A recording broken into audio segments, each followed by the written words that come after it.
Hello and welcome to another purveyor of Lightroom quick tip. Today we've got one regarding branding. As we creatives, and we know that branding is everything. It's so important.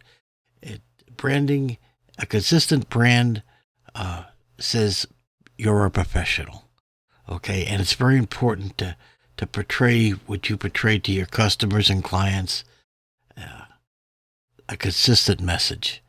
Okay, and I'm going to show you here within Lightroom because a lot of times people are using Lightroom to showcase the images to their clients, whether it's for review processes or that they use Lightroom to show the client their pictures, and the client can pick which pictures they like, and then the photographer can go ahead and do detail edits after that and so forth.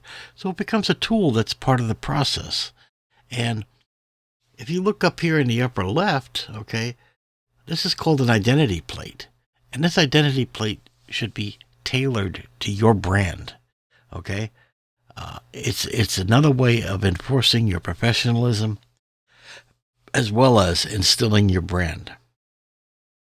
Okay, so custom identity plate. Very, very easy to do. So we go up here to Lightroom Classic and we select Identity Plate Setup. And you can see right now it's set up to show the Lightroom Classic identity plate. Okay, I could select it to the Adobe and then it brings out my Adobe account name. Or I could do personalized. Personalized is what we're going to do today. Okay. Now you could turn around and just type in your text if you just want to put your name up there. You can most certainly do that.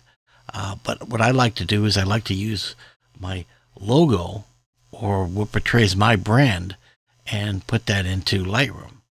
Now Lightroom is very particular about sizes and resolutions and formats and so forth if everything looks right.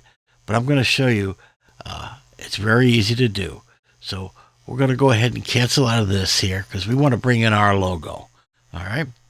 So we're going to jump over to Photoshop. And this is the logo that I want to have put into Lightroom. And it's way too large to go into Lightroom, and it's not in the right format. So we need to do that. So we need to make a new image here. So I'm going to go up to New. And now make sure you put these dimensions down exactly as they are because Lightroom is very particular. Okay. So the width, I want it to be 200 pixels. Okay. I want the height to be 41 pixels. All right. And then most importantly, I want it to be transparent. Okay. That's very, very important because we are not going to be saving this as a JPEG. Okay. We're going to be saving it as a PNG because we need that transparency layer. All right, so we hit create. And there we are. And as you can tell, we're not dealing with a great size here, right? So we've got a very tiny graphic, all right? And I'm going to temporarily zoom up. And I'm going to forewarn you, okay, that temporarily things are going to look fuzzy, pixelated, and so forth, but not to worry. Okay, so I'm going to take my my graphic here, and I'm going to click and drag and drop it into my new document.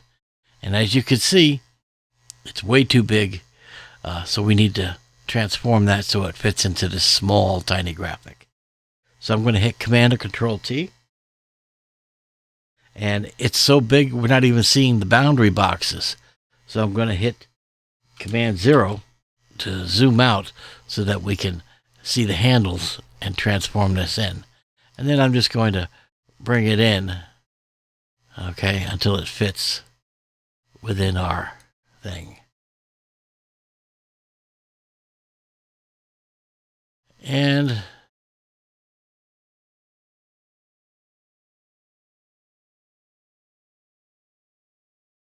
I think that looks pretty good.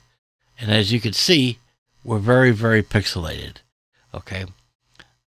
That's because the image that we're going into is so incredibly small.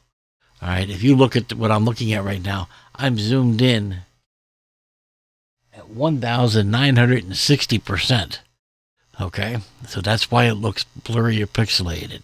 But don't worry about it, because the reality is it's going to look like this. Okay, so all the pixelation is going to go out. So now that we have our image, we're happy with it position-wise. Okay, you can position it left or right depending on what you like. I'm going to leave it just here. All right. And now I'm going to save this, all right, as I'm going to go to PNG. All right, very important. And I'm going to call this template plate. All right, and I'll just save it in my downloads folder for now for easy finding. And again, make sure the format is PNG. All right, very important. Hit save. And now it's going to ask you, okay, do you want it a large file? Do you want it a medium file? Do you want the smallest file? Okay. PNG is a very large format as far as file size goes. All right, but it's also very slow in saving. So I do recommend you use the smallest file size. Okay, and it may take a second or two to save. Okay. All right. So now that we've done part one, we're back into Lightroom.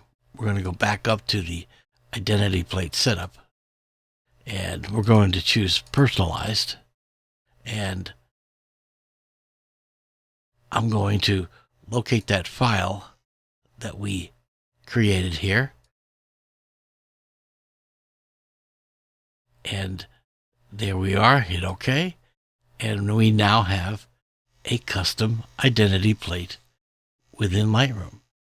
Okay, and again, this could be anything, however you want your logo, your branding, automatically. So I highly recommend you take the time to do this. And then when you're dealing with your clients and showing them the previews and the drafts, you look that much more professional. So until next week, you guys take care.